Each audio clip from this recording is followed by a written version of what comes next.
Welcome to Spiritism Explained and Explored, where we take you on a journey of discovery of the other side, the spirit realm, the universe from which you came and shall return.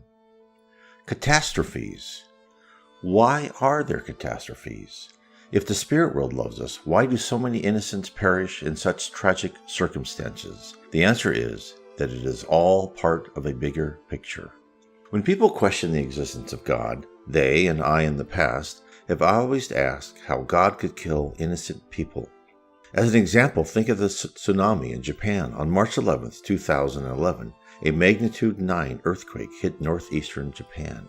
A large tsunami wiped out the Fukushima Daiichi nuclear power plant, which is still spewing small amounts of radiation today.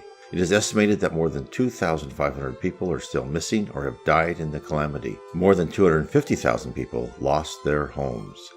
The answer to this question is in the Spirit's book. Question 738. Could not God employ other methods than destructive calamities for effecting the amelioration of mankind? And the answer is yes, and He employs them every day, for He has given to each of you the means of progressing through the knowledge of good and evil. It is because man profits so little by those other means that it becomes necessary to chastise his pride and to make him feel his weakness. Therefore, why exactly did this tsunami occur? I am not sure. One could speculate it was about using nuclear energy and investing enough to make it safe in all circumstances, or about not using it at all, or it could have been a required rearrangement of the tectonic plates.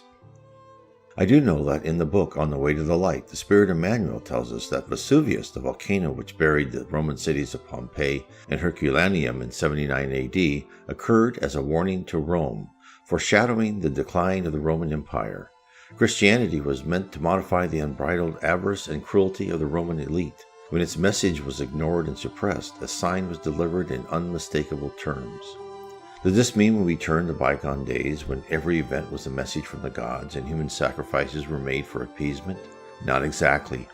We do need to be cognizant that our earth, Mother Nature, will send us messages. The spirit realm won't stop this practice just because the majority of the planet doesn't believe it.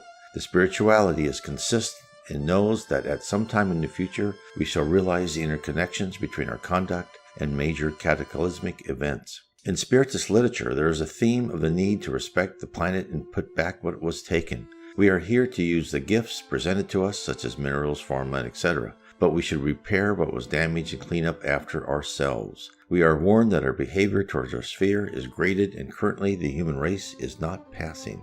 That still leaves us with the question of why must the good along with the bad be affected by these large events? Allan Kardec asked the same questions, and here's what he received.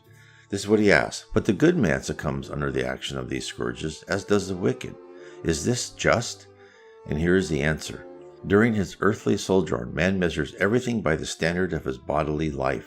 But after death, he judges differently, and feels that the life of the body, as we have often told you, is a very small matter. A century in your world is but the length of a flash in eternity, and therefore the sufferings of what you call days, months, or years are of no importance. Let this be a lesson for your future use. Spirits are the real world, pre-existent to and surviving everything else. They are the children of God and the object of all His solicitude, and bodies are only the disguises under which they make their appearances in the corporeal world.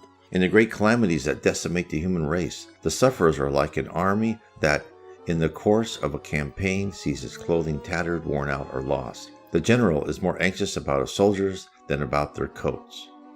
The paragraph above not only explains the transitory nature of our physical body, but gets to the root of the question for our very existence. While life for each of us is composed of long periods of boredom and small instances of excitement, we still see life as precious, and we wish to hold on to it for as long as possible.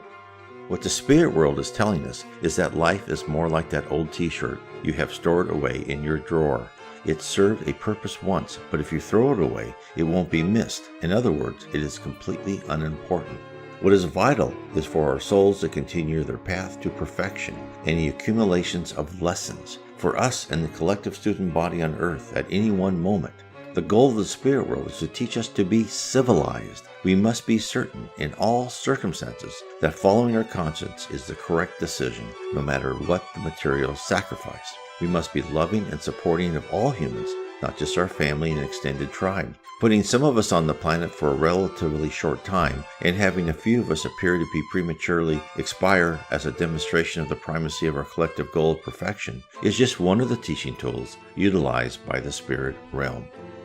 If you are interested in learning more about the spirit world and how it operates, read my book, Explore Your Destiny, since your life's path is mostly predetermined.